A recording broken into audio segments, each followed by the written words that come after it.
Bem-vindos a todos e a todas. Meu nome é Bruno Santos, sou filósofo profissional e professor de ensino superior. E hoje a gente vai discutir o problema da consciência das inteligências artificiais aqui no quadro Aonde a Ciência Acaba.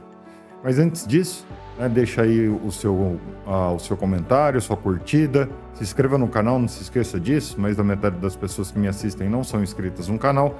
Hoje testando um cenário novo, como vocês podem ver, o logo do canal está aqui atrás de mim, por enquanto esse logo, vamos tentar fazer outro. E claro, nesse vídeo que a gente tem extra de sábado aqui, hoje no quadro Onde a Ciência Acaba, a gente fala de uma forma mais descontraída, acerca dos limites da ciência e da interface ciência e filosofia. Hoje o nosso problema aqui é discutir se máquinas têm consciência ou podem ter consciências, As máquinas aqui vão ser entendidas como inteligência artificial. Bom, importante fazer alguns esclarecimentos antes, para a gente ter uma conversa um pouco mais com sentido, informativa. As inteligências artificiais hoje, as mais populares, elas são grandes modelos de linguagem, Claro, tirando a inteligência artificial que fez o logo desse canal. E esses modelos linguísticos, eles são treinados para colocar uma palavra mais provável do lado da outra, Então, eles simulam muito bem certas características da inteligência humana. Porém, muita gente anda defendendo por aí, há algum tempo, que o avanço da inteligência artificial vai levar ela de uma inteligência artificial específica, ou uma inteligência artificial que é especializada em certa coisa, como, por exemplo, produzir texto, ou produzir imagem, ou produzir vídeo, e esse tipo de coisa, para uma inteligência mais geral, ou seja, uma inteligência geral como uma inteligência humana. Então, para fins de comparação, uma criança hoje de 5 anos de idade, provavelmente ela é mais inteligente do que qualquer inteligência artificial que a gente tem, dado que a gente tem certos apêndices sensoriais, por assim dizer, Então, a gente consegue lidar com o mundo de uma maneira muito mais complexa do que uma máquina, e a gente consegue entender sutilezas muito melhor do que uma máquina, a gente consegue dar informações substanciais e com sentido muito mais do que uma máquina, mas há esperança aí por alguns, da chamada revolução das máquinas da singularidade, onde as máquinas provavelmente adquiririam consciência. Bom, primeiro que eu não acredito que elas vão adquirir consciência, e segundo que é uma série de pré-condições para que isso aconteça. Mas o problema filosófico que está em questão, quando a gente fala disso, é o problema de saber o que é a consciência. E isso é uma coisa que todo mundo que fala que as máquinas vão ter consciência ou que não vão ter consciência, simplesmente desprezam, Então é aí onde a ciência acaba. É aí onde a ciência acaba porque, bem, as pessoas acham que ter consciência é uma coisa, explicar a consciência é uma coisa simples e ter consciência, então, é uma coisa muito clara. E está longe disso, A gente faz filosofia da mente, que é onde nós discutimos o que é a consciência, a natureza da consciência, e há um amplo desacordo sobre a natureza da própria consciência, Mas o ponto hoje, a pergunta hoje, é uma pergunta muito simples, que é, será que essas máquinas, as inteligências artificiais, de modo geral, elas podem realmente ser conscientes, Será que elas podem ter experiências subjetivas?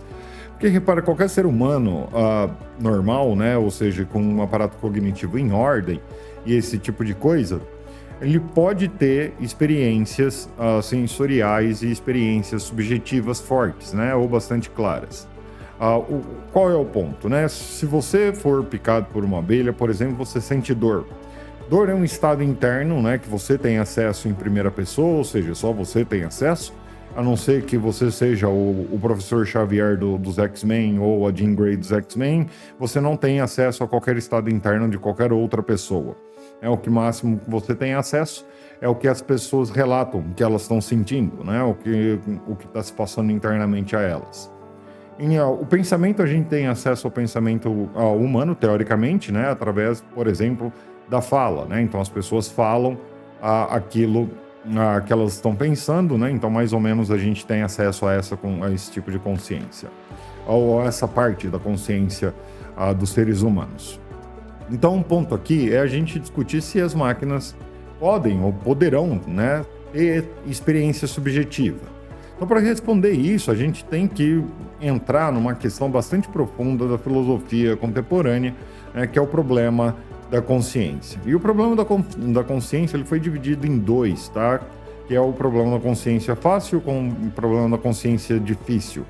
O problema da consciência fácil e difícil, essa classificação é feita pelo David Chalmers, né, um filósofo ainda vivo, e é um problema que assusta bastante a gente em filosofia, ou, a meu ver, me deixa muito interessado. Então, segundo o David Chalmers, né, tem uma distinção, ele fez essa distinção no começo da década de 90, tá, para quem é curioso, tem uma distinção clara entre dois tipos de questões sobre a nossa suposta mente, e eu vou usar aspas aqui para mente porque tem um problema mente-corpo, e eu não quero, obviamente, me comprometer com a existência da mente, também não quero me comprometer com um certo reducionismo da mente ao corpo.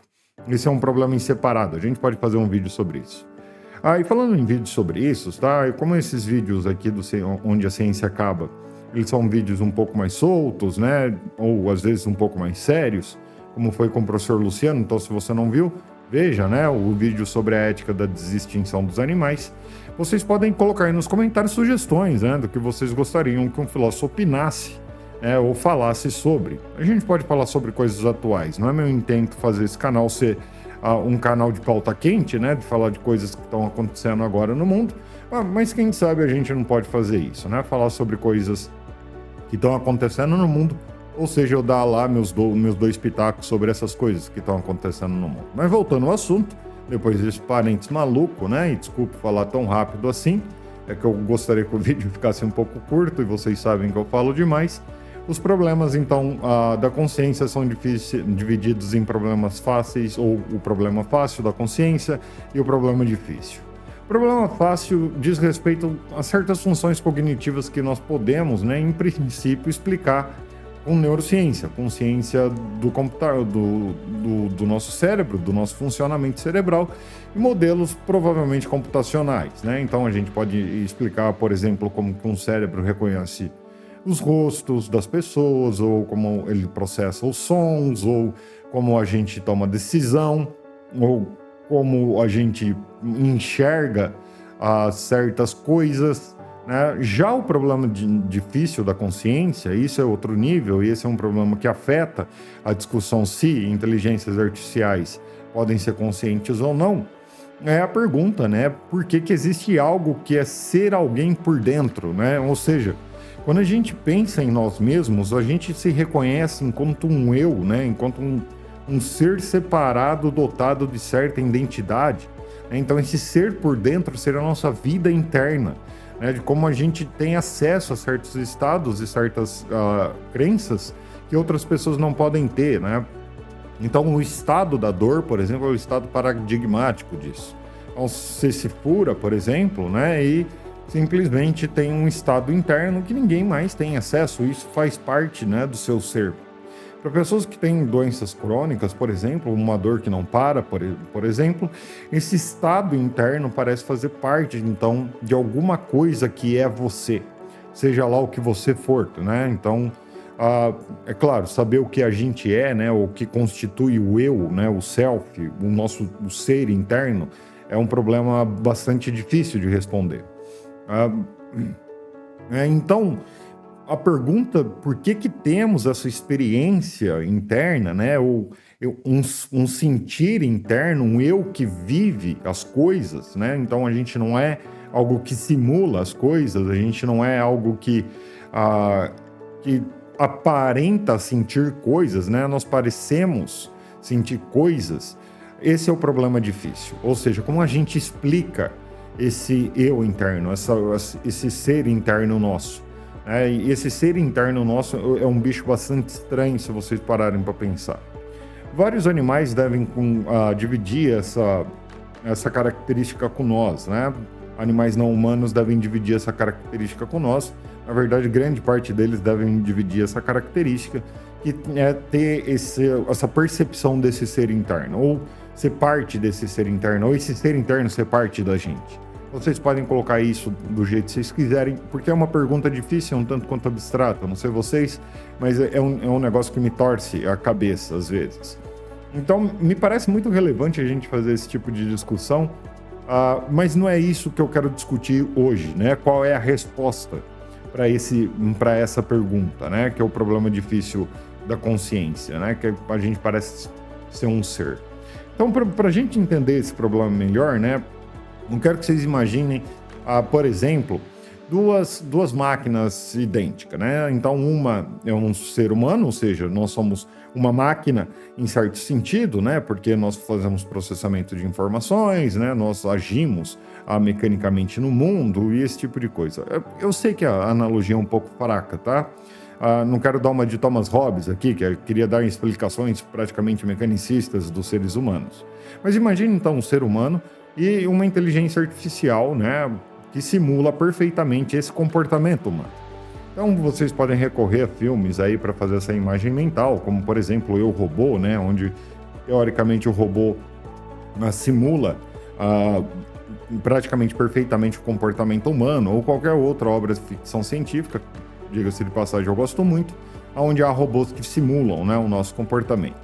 O Isaac Asimov era ótimo, tá, em escrever coisas que a gente sempre fica em dúvida se um robô é consciente ou não, né? Então a gente sempre fica pensando nisso. Então a gente precisa imaginar esses dois seres para que a gente tenha agora um padrão de exemplo, né, para entender o problema difícil. Então imagine que ambos estão juntos, né, numa mesa, então ambos dizem ao mesmo tempo, eu estou com dor, quando alguém dá algum estímulo nocivo nessas pessoas. Então a gente pegou um dos robôs que está sendo desenvolvido, né, deu certos apêndices a eles, né, como por exemplo uma espécie de corpo para eles pegarem o mundo, né. Eu não vou dizer sentirem o mundo, porque isso já implicaria em certo tipo de eu interno, e é justamente isso que a gente quer saber, né, se uma máquina poderia ser consciente ou ter esse eu interno, então ter essas experiências, né. Então, a gente vai lá e fura os dois indivíduos, né? O ser humano e a IA dentro de um corpo mecânico, e uma delas talvez sinta dor de verdade. Isso quer dizer é que provavelmente um desses seres, provavelmente o ser humano, vai sentir uma sensação interna, né? Ou seja, uma experiência subjetiva, ou seja, uma experiência que está dentro da gente, como dor. E ele pode relatar isso, né? Ele pode relatar essa experiência como uma experiência dolorosa. Então é bastante interessante a gente pensar se o robô sentiria a dor. Repara, é para ele sentir a dor, não é para ele dizer que está sentindo a dor. Porque eu provavelmente poderia fazer isso, né? E dizer, por exemplo, estou sentindo dor sem sentir nada. Ou simular que eu estou sentindo dor. Jogadores de futebol são ótimos em fazer simulações de dor quando eles tomam uma falta, né? O Neymar, parabéns, é a coisa melhor que você já fez na sua vida, simular a dor. Então, isso é um problema que a gente chama, né, de problema difícil da consciência, e envolve um conceito aqui que é o conceito de qualia, que é uma palavra difícil para referir os conteúdos subjetivos da experiência, né? Então, por exemplo, o vermelho que você vê é uma experiência subjetiva, né? O gosto do café que você toma, né? Eu sempre estou com meu café aqui, é uma experiência subjetiva, né? A dor de uma perda de um ente querido é uma experiência subjetiva. E o qualia, essa experiência subjetiva, ela não consegue ser transmitida totalmente através da linguagem, né? Através do que a gente fala. Então, quando eu digo para alguém que eu tô com dor, né? Ou que eu tô sofrendo de alguma coisa, ou que eu sinto um gosto amargo do café, essa pessoa, ela entende isso por analogia, né? Provavelmente.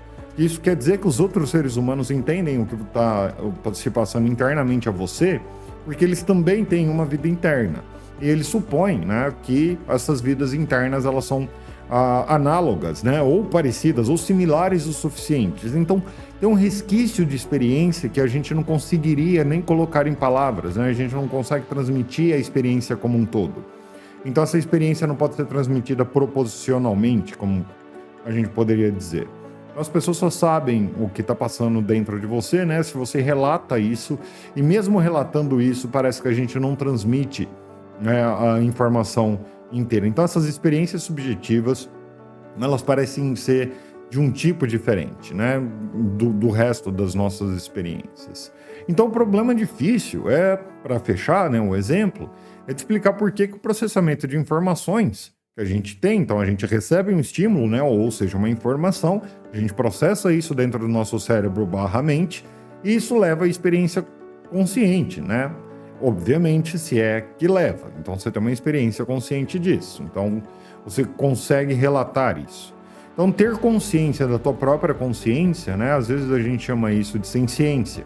Então seres humanos e vários outros animais não humanos, se não todos os animais complexos não humanos, têm ou provavelmente continuarão a ter a senciência, que é a consciência da própria consciência, né? Então, se eu furo o meu gatinho lá, ele vai ter uma experiência subjetiva, e essa experiência subjetiva ele vai sentir, então ele parece ter um eu interno, né? E ele entende aquilo às vezes como mal, o que isso quer dizer que é ruim para ele, vai tentar se afastar de mim, se arranhar, se proteger de alguma maneira, né? Então ele tem consciência desse estado interno. A pergunta é, será que as máquinas teriam esse estado interno em algum nível, ou elas conseguiriam fazer isso, ou elas simplesmente simulam esse tipo de coisa? Então, John Searle, né, há muito tempo atrás, que é um filósofo americano, ele propôs um experimento mental bastante famoso, né, se vocês quiserem um vídeo só sobre o experimento mental do Searle, né, ou um experimento mental do quarto chinês, para tentar provar que ter um estado interno e simular um estado interno são coisas distintas, né? Então, a gente quer mostrar esse tipo de coisa. Então, o experimento funciona mais ou menos assim. Imagina que você tem uma pessoa numa sala fechada, totalmente fechada, né? E ela tem só um buraquinho ali que passa um cartão por esse buraquinho. E dentro dessa sala tá cheio de dicionários de chinês, e você simplesmente não sabe nada de chinês. Mas os dicionários estão todos escritos em chinês. Então você recebe símbolos em chinês através desse buraquinho, né? E você usa então esses manuais que estão na sua sala, né? Esses dicionários que estão na sua sala, para responder o que esses cartões pedem, né? Então você devolve, baseado nesses manuais, respostas coerentes em chinês. O ponto é que depois de várias tentativas, né, você consegue fazer isso, porque você vai enxergando padrões, vai conseguindo assimilar certas coisas, como certo símbolo aparece, então certa resposta seria adequada, mas você não entende nada de chinês, você não sabe nada de chinês, mas você consegue fazer essas respostas adequadas, né? Então, para quem está fora da sala, parece que quem está dentro da sala entende chinês perfeitamente, porque você está dando as respostas adequadas, dado os símbolos que você está recebendo na língua chinesa. Só que para você que está dentro da sala, você tem consciência que você não sabe nada de chinês, né? Então a realidade é essa, né? A pessoa que está dentro manipulando os símbolos, né, ela não tem qualquer compreensão real do chinês. Então a gente só está manipulando símbolos sem ter qualquer compreensão real do chinês. A pergunta, então, sim, para usar esse exemplo, é se a máquina não está fazendo justamente isso, né? Ou se uma máquina não vai fazer sempre isso. Então o Searle, ele argumenta que é isso, né? Transpondo, né, para a inteligência artificial, a gente poderia dizer que o Searle concordaria que IAs estão fazendo isso, elas estão manipulando símbolos. Então elas estão processando esses símbolos, mas elas não têm qualquer tipo de intencionalidade, ou seja, qualquer tipo de vivência interna. Então elas não compreendem, elas não têm consciência, né, desse eu interno que a gente tem. Então tanto os hardwares quanto o software, eles não bastam para que a gente consiga criar consciência. E não importa o quão complexo isso seja, tá? Não importa o quão complexo um hardware seja, não importa quão complexo um software seja, não importa quanta informação a gente treinou uma IA, não importa o quão fodástico é um computador no qual essa IA está rodando, né? O supercomputador. Não importa nada disso, porque ela vai simplesmente não ter intencionalidade nenhuma, e pior, ela vai simular só que ela sabe. Então, como os grandes modelos de linguagem hoje, eles simulam que eles falam uma língua, eles simulam que eles entendem um assunto, eles simulam várias coisas até eles pararem de simular isso e começarem a alucinar, né? Ou dar aquelas respostas malucas. Por que eles dão respostas malucas? Porque eles não têm consciência do que eles estão falando. Pior, né? Eles são treinados para colocar palavras uma do lado das outras e não para te dar respostas que sejam coerentes e substantivas. Então, são coisas distintas, né? E a gente tem que ter uma certa consciência disso. Né? Olha só, que maravilha, né? Consciência disso. Então, falta alguma coisa na inteligência artificial que nós temos que elas não têm. E essa coisa parece ser causalidade biológica. Então, para o Searle, né, a consciência só pode emergir,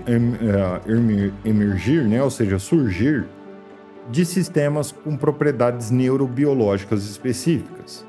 E essas propriedades neurobiológicas específicas, animais têm, máquinas não. Então, por exemplo, você tem os sentidos, né, ou a maior parte de nós tem, os sentidos, que são características neurobiológicas, que fazem o nosso cérebro ser formatado de certa maneira e não de outra. Então, nós enxergamos um espectro específico eletromagnético, que a gente chama de luz visível. Então, isso se deve ao jeito que os nossos olhos são, biologicamente falando.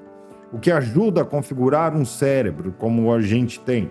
E o cérebro que nós temos configurado do jeito que ele é, né, também depende em larga medida das experiências vividas conscientemente por nós, né, ou das experiências que nós temos na vida.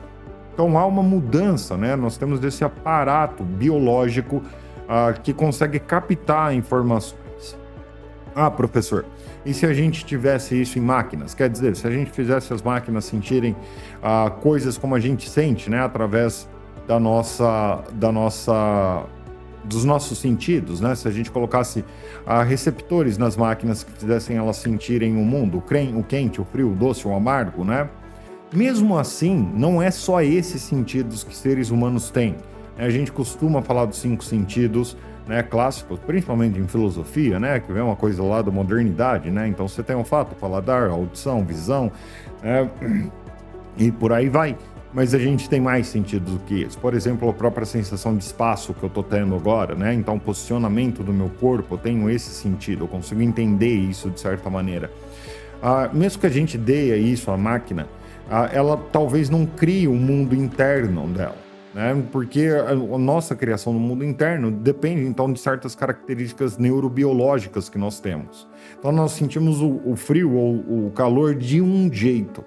Nós enxergamos o mundo de um jeito, e tudo isso é muito específico desse aparato biológico. Não é uma coisa comum e nem compartilhada com todos os outros animais, né? Então, nosso mundo interno, ele é de um jeito bastante diferente, né, do resto do que a gente poderia chamar de seres conscientes por aqui, né, pelo planeta. Então, o aparato biológico, ele é necessário para fazer isso.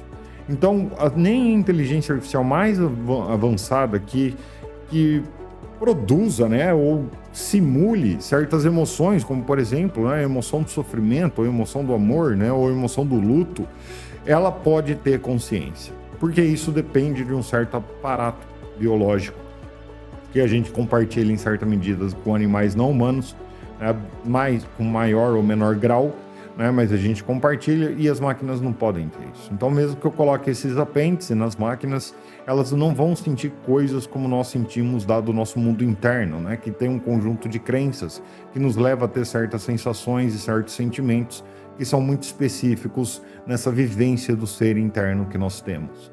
E eu sei que isso parece bastante abstrato, tá? É claro que nem todo mundo concorda com isso, né? O Daniel Dennett, infelizmente, morreu há pouquíssimo tempo, né, que é outro grande filósofo da mente, né, que a gente teve aí no século XX e um pouco no século XXI. Ele considera que o problema difícil, né, é, na verdade, um problema mal colocado. Então, essa ideia da gente se perguntar, né, das experiências internas, né, ou por que existe algo como esse ser, né, alguém por dentro, né, que parece que nós somos uma pessoa, um self, né, um eu por dentro, ele acha que é um problema mal colocado, né, para não ficar só defendendo gente que acha que inteligência artificial nunca pode ter consciência, né, e ele pensa então que o Searle está errado, né, porque para ele a consciência é só uma ilusão que nós temos. Então nós temos essa ilusão porque, na verdade, o que está ocorrendo é um conjunto de processos bastante complexos mentais, né, ou físicos, que a gente pode e a gente deve explicar cientificamente. sem recorrer a coisas metafísicas, né, como essa propriedade especial, ou qualia, né, ou coisa parecida que nós temos enquanto a gente se percebe.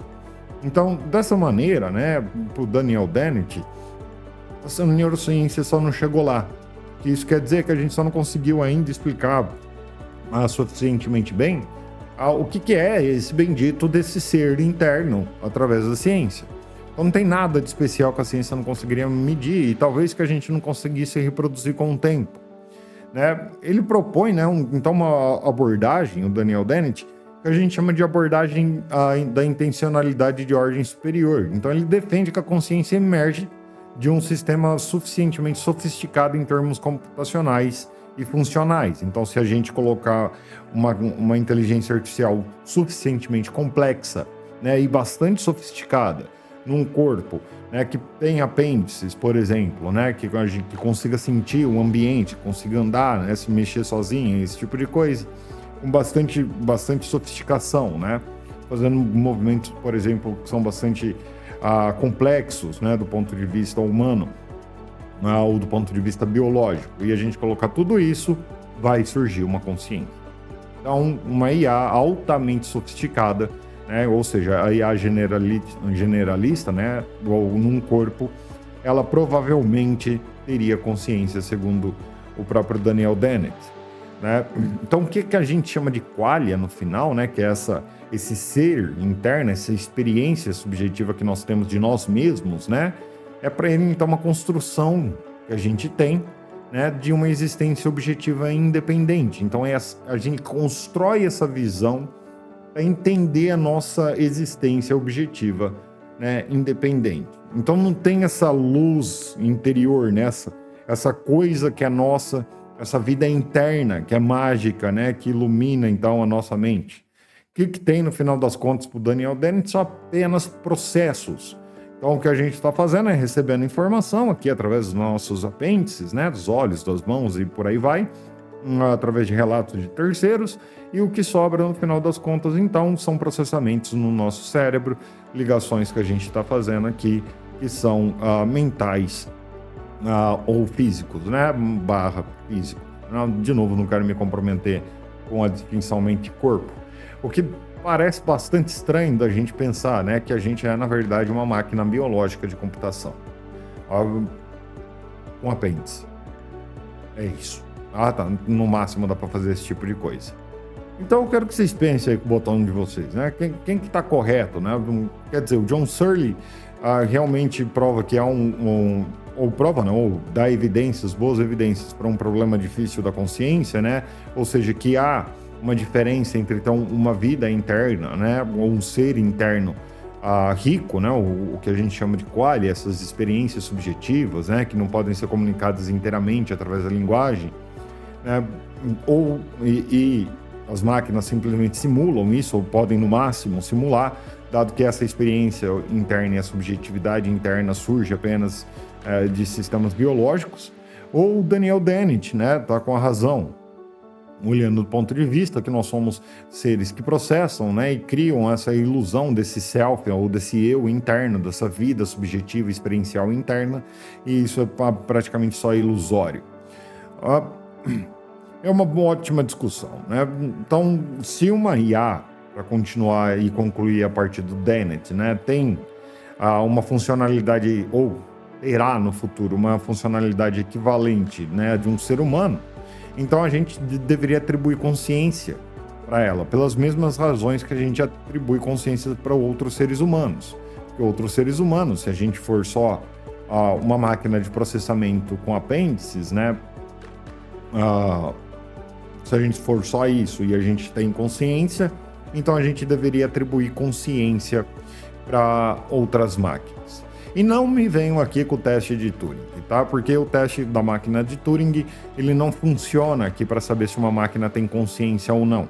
Ele funciona no máximo para saber se uma máquina consegue se passar por um ser humano, né? Ou seja, se ela consegue simular um ser humano.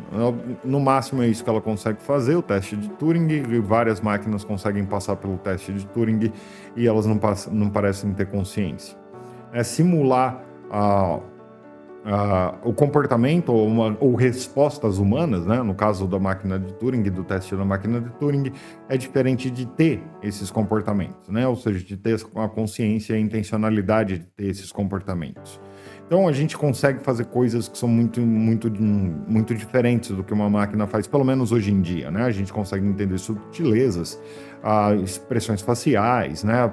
Metáforas linguísticas, como a máquina geralmente não consegue, dado contextos, né? Ou seja, informações que nós colhemos do contexto ou coisas implícitas que são não ditas, ou regras sociais que nunca foram escritas e a gente se comporta então com certa intencionalidade, dado toda essa gama de informação, o que parece fazer parte da nossa consciência em certo nível, pelo menos, né? Pelo menos em certo nível. Aqui os problemas estão um pouco misturados, vocês me desculpem, mas eu estou falando mais solto, né? Então aqui a gente tem um problema que emerge, né, da visão do Daniel Dennett, que é a gente costuma dar direitos, né, ou a gente costuma levar em consideração moral, pelo menos, ou considerar certos seres passíveis de consideração moral, ou seja, eles são objetos morais no sentido que eles podem ser prejudicados ou beneficiados, né? Então as nossas ações para com eles podem ser certas ou erradas, boas ou más, justas ou injustas, seres que são conscientes. Claro, os direitos que eu estou falando aqui não são direitos legais, né? Eles são direitos morais. Morais no sentido de que não precisam estar escritos em qualquer legislação, né, de qualquer tipo, mas a gente considera eles, né? Então, defensores dos direitos dos animais dizem que a gente tem que considerar os animais como portadores de direitos morais, assim como a gente considera outros seres humanos como portadores de direitos morais, porque eles são seres sencientes, né? Ou seres que são capazes, em alguma parte da vida deles, de serem sencientes. Então, a capacidade de ter a experiência subjetiva de sentir dor ou prazer, né, já é uma condição suficiente para que alguém tenha direitos, né, direitos morais. Então, animais não humanos teriam direitos dessa perspectiva. O problema que surge, por óbvio, é que se máquinas, né, têm capacidades do ser interno, né, ou seja, tem essa vivência interna, ou mesmo a capacidade de sentir dor ou prazer e ser consciente dessa dor ou desse prazer, a gente deveria levá-la em consideração a moral também.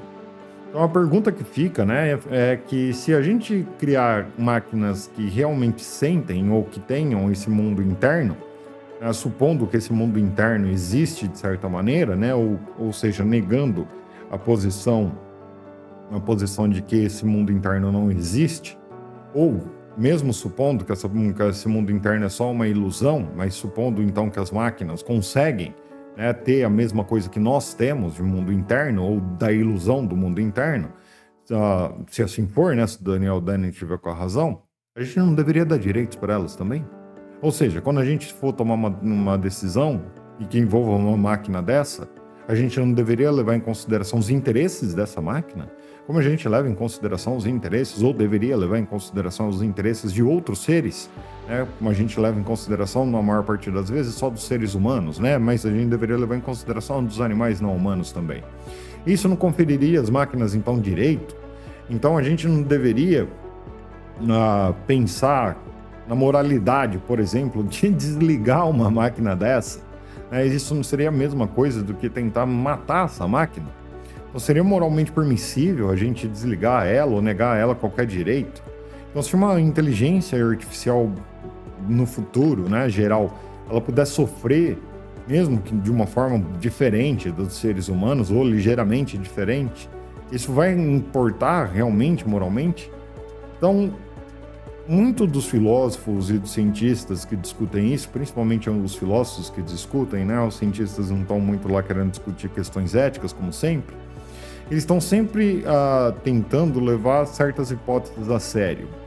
E essa de uma máquina ser consciente, né, seja lá o que a consciência for de verdade, é uma hipótese que a gente tem que levar a sério. Então, algumas filósofas e alguns filósofos, eles sempre propõem que a gente deveria aplicar um tipo de princípio que a gente chama de princípio da precaução.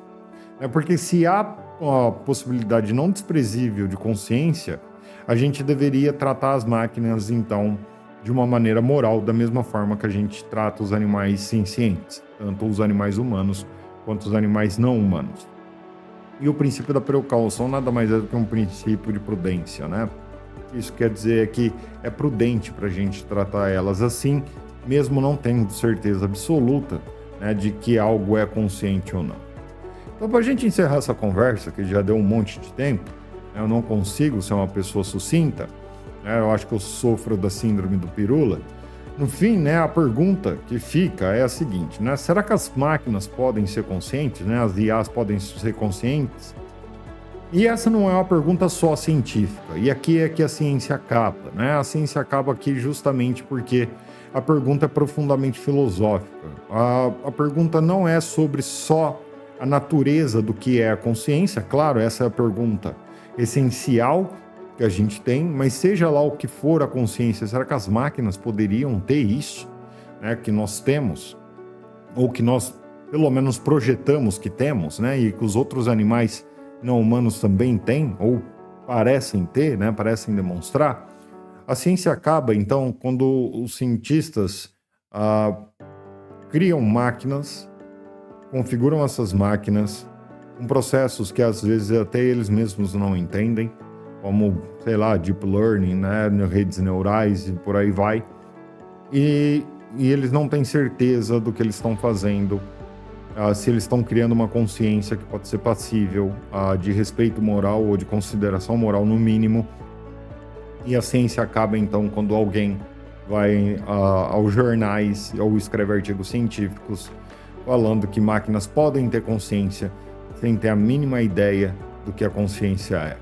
Então esse é um trabalho da filosofia, não é um trabalho da neurologia, não é um trabalho de cientistas da computação, da ciência da computação, não é o trabalho da ciência da matemática que ajuda a gente a fazer máquinas. Isso não é um problema das engenharias, isso é um problema filosófico. Então, onde a ciência acaba é onde a ciência afirma coisas que a própria ciência não consegue gerar, como, por exemplo, qual é a natureza da consciência e, dado o que é a consciência, se uma máquina um dia poderá ter consciência e não apenas simular o que parece ser uma consciência. Então é isso, pessoal. A gente fica por aqui. Eu vejo vocês nos próximos vídeos. Até lá.